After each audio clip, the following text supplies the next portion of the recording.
In our meeting, we were focusing more on trying to see how we can make sports a whole economic ecosystem.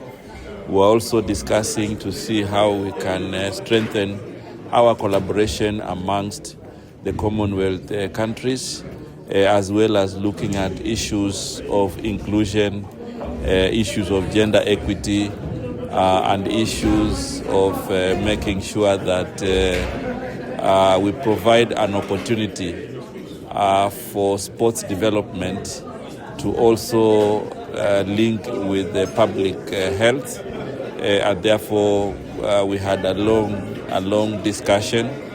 And what we have picked from this as the government of Kenya is that we are going to strengthen collaboration amongst the Commonwealth countries, but more importantly, borrowing from experiences from other countries to strengthen our resolve to ensure that we make sports as a key strategic investment. Already the government of Kenya is ahead in making sure that we don't just look at sports as a recreation, but we are looking at sports as a catalyst to economic development. And we have given the example of Talanta City, where we are doing the Raila Odinga International Stadium. And within Raila Odinga International Stadium, we are looking at having hospitality, media infrastructure, and a whole ecosystem that is beyond sports.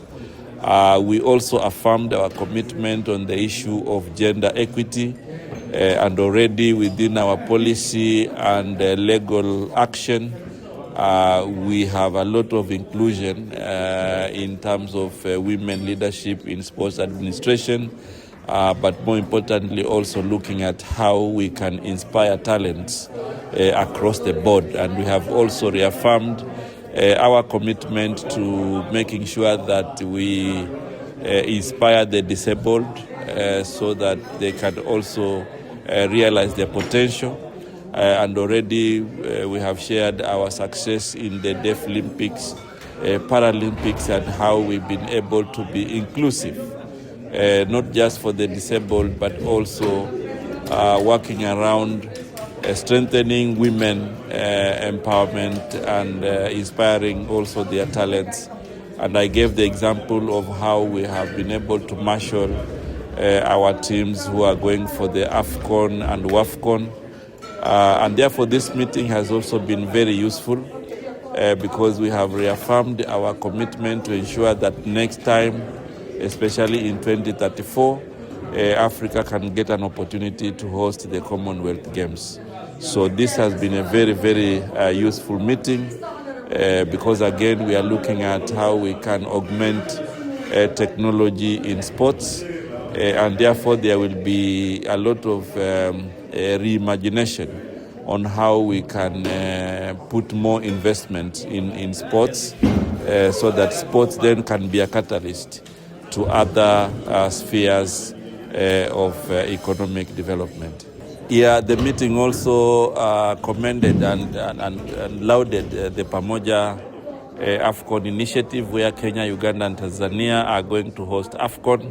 And this case study was particularly important because it demonstrates the partnership within the Pan-Africanism framework. So I think this was also a good case study which we have presented, and it has been acknowledged by member nations on how countries can come together and co-host sports activities.